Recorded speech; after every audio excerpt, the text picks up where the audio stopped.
नमस्कार दोस्तों, आज हम लोग जानेंगे चीन के महान दार्शनिक लाओ त्से, जिनका पूरा जीवन ही रहस्यों से भरा पड़ा है।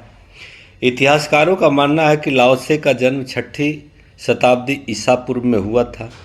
हालांकि सटीक तिथि अज्ञात है। कुछ विद्वान उन्हें कन्फ्यूशियस का समकालीन मानते हैं, जबकि कुछ का मानना है कि वह कन्फ्यूशियस से पहले रहते थे। उनके जन्म स्थान के बारे में भी स्पष्ट जानकारी नहीं है।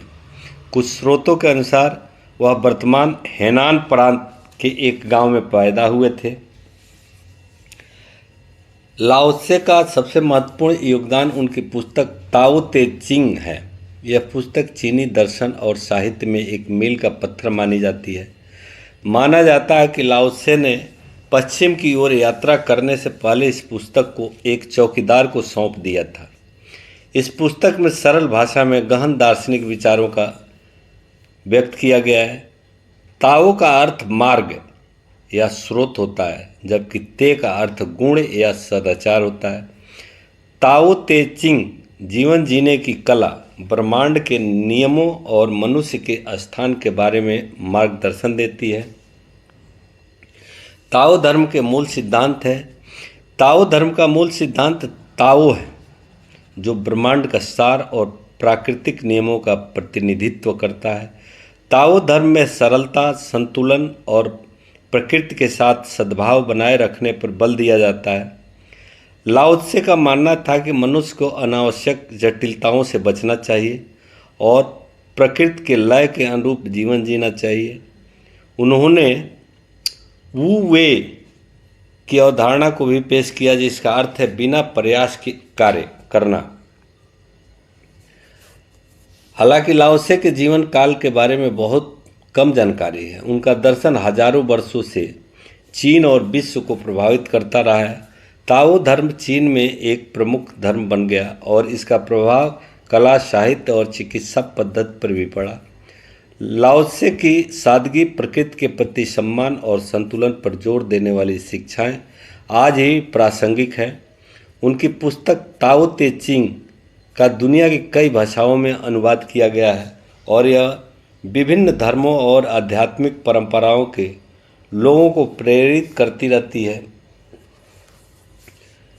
लाओ त्से चीन के महान दार्शनिक और ताओ ते चिंग के रचयिता एक ऐसी विभूति है जिन्हें इतिहास की धुंध में ढूंढना पड़ता है।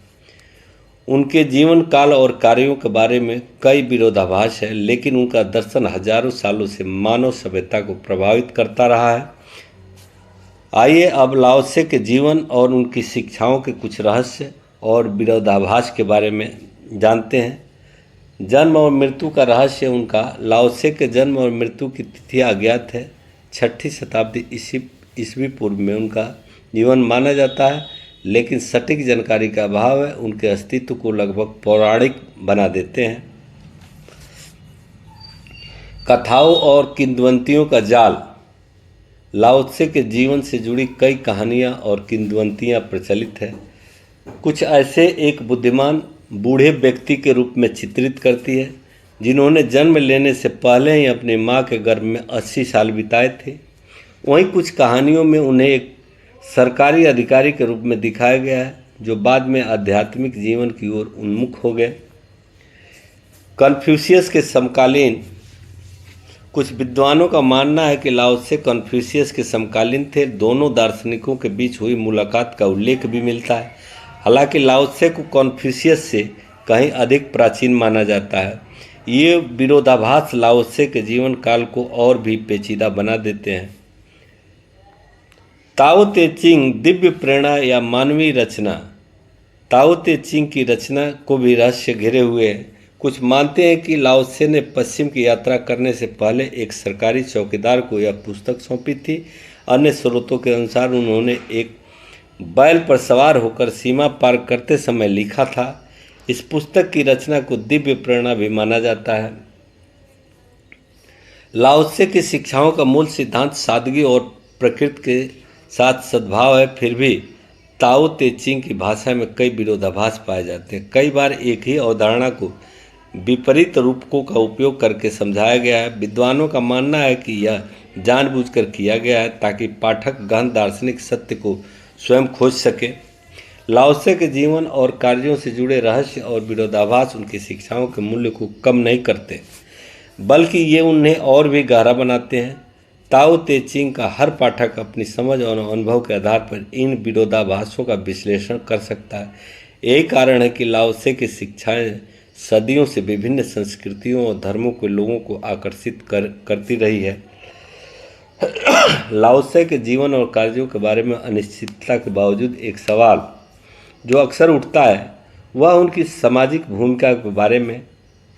क्या वह एक राजनीतिक दार्शनिक थे या एक आध्यात्मिक गुरु थे? राजनीतिक सुधारों के पक्षधर कुछ विद्वानों का मानना है कि लाओत्से एक ऐसे समय में रहते थे जब चीन राजनीतिक उथल पुथल से गुजर रहा था। उन्होंने ताओ ते चिंग के माध्यम से शासकों को शासन करने के लिए सरलता, अहस्तक्षेप और प्रकृति के नियमों के पालन की सलाह दी। उन्हें एक राजनीतिक राजा के रूप में देखा जाता है जो आदर्श शासन के लिए मार्गदर्शन प्रदान करते हैं।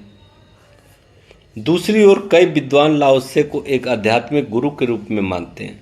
ताओ ते चिंग व्यक्तिगत आत्मविकास और आध्यात्मिक जागरण पर बल देती है। पुस्तक में ध्यान, संयम और प्रकृति के साथ जुड़ने की सीख दी गई है। इस दृष्टिकोण से लाओत्से सांसारिक जीवन से परे सच्ची खुशी की तलाश का मार्ग दिखाते हैं। दोनों भूमिकाओं का सम्मिश्रण भी है। कुछ विद्वानों का मानना है कि लाओत्से की भूमिका दोनों का सम्मिश्रण है। उनका मानना है कि लाओत्से यह समझते थे कि व्यक्तिगत आध्यात्मिक विकास और एक आदर्श समाज का निर्माण परस्पर जुड़े हुए हैं। एक अच्छा शासक वही हो सकता है जिसने पहले आत्म साक्षात्कार प्राप्त किया हो, तभी वह प्रजा का कल्याण कर सकता है। लाओत्से की भूमिका के बारे में बहस उनकी शिक्षाओं की व्यापकता को दर्शाती है। ताओ ते चिंग व्यक्तिगत और सामाजिक दोनों स्तरों पर लागू होती है। यह हमें बाहरी जगत को संतुलित करने के लिए पहले अपने भीतर का संतुलन खोजने का मार्ग दिखाती है। लाओत्से की विरासत चीन की तक ही सीमित नहीं है। ताओ धर्म ने कोरिया, जापान, वियतनाम जैसी अन्य एशियाई संस्कृतियों को भी प्रभावित किया है। 20वीं सदी में लाओत्से की शिक्षाओं ने पश्चिमी दुनिया में भी रुचि जगाई, कला और साहित्य पर भी प्रभाव डाला। लाओत्से के विचारों ने कविता, चित्रकला, सुलेख जैसी कलाओं को गहराई से प्रभावित किया। ताओवादी कला प्रकृति की सादगी और सद्भाव को दर्शाने का प्रयास करती है। तेज रफ्तार वाली आधुनिक दुनिया में लाओत्से की सादगी, धीमी गति और प्रकृति के साथ जुड़ने की शिक्षाएं पहले से कहीं अधिक प्रासंगिक प्रतीत होती है। उनकी शिक्षाएं हमें संतुलन खोजने, तनाव कम करने और अधिक सार्थक जीवन जीने में मदद कर सकती है। लाओत्से के जीवन और कार्यों के बारे में रहस्य बने रहते हैं, लेकिन उनकी शिक्षाओं की सार्वभौमिकता उन्हें इतिहास की एक महान विभूति बनाती है। ताओ ते चिंग सदियों से पाठकों को प्रेरित करती रही है और आने वाली पीढ़ियों को भी प्रेरित करती रहेगी। उनका दार्शनिक तथा वैज्ञानिक विचार लाओत्से को मुख्य रूप से एक महान दार्शनिक के रूप में जाना जाता है। लेकिन क्या आप जानते हैं कि उनकी शिक्षाओं में विज्ञान के कुछ सूत्र भी छिपे हुए हैं? आइए देखें कि कैसे लाओत्से के विचार दर्शन और विज्ञान के बीच के सेतु का काम करते हैं। प्रकृति के अवलोकन से ज्ञान प्राप्त, gaining knowledge through observing nature. Laozi ने इस बात पर बल दिया कि प्रकृति का गहन निरीक्षण ही ज्ञान प्राप्त करने का सबसे अच्छा तरीका है।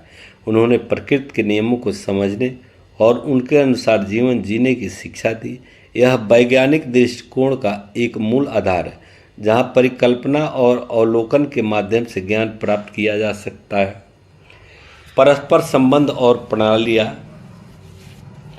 ताओ ते चिंग में लाओत्से इस बात पर जोर देते हैं कि ब्रह्मांड में सब कुछ परस्पर जुड़ा हुआ है। हर चीज़ किसी न किसी तरह एक दूसरे से जुड़ी हुई है और एक दूसरे को प्रभावित करती है। यह आधुनिक प्रणाली सिद्धांत सिस्टम थ्योरी की अवधारणा से मिलता जुलता है, जो जटिल प्रणालियों के अध्ययन पर आधारित है। ऊर्जा और प्रवाह के बारे में लाओत्से ने ताओ की अवधारणा को पेश किया, जो ब्रह्मांड की सार्वभौमिक ऊर्जा या जीवन शक्ति को प्रतिनिधित्व करता है। यह अवधारणा कुछ हद तक प्राचीन चीनी चिकित्सा पद्धतियों में प्रभावित होने वाली ची ऊर्जा के सिद्धांत से जुड़ी हुई है। वहीं आधुनिक भौतिकी भी इस बात को स्वीकार करती है कि ब्रह्मांड ऊर्जा का एक जटिल जाल है। अनिश्चितता और जटिलता को स्वीकार करना। लाओ त्से का मानना था कि ब्रह्मांड निरंतर परिवर्तन की स्थिति में है और सब कुछ अनिश्चितता से भरा हुआ है। उन्होंने जटिलता को स्वीकार करने और लचीलेपन के साथ जीवन जीने की सलाह दी। यह विचार जटिल अनुकूल प्रणालियों के अध्ययन से प्राप्त आधुनिक वैज्ञानिक अवधारणाओं को प्रतिध्वनित करता है। लाओ त्से ने तर्क और कारण फल के साथ साथ अंतर्ज्ञान को विज्ञान प्राप्त करने का एक महत्वपूर्ण स्रोत माना।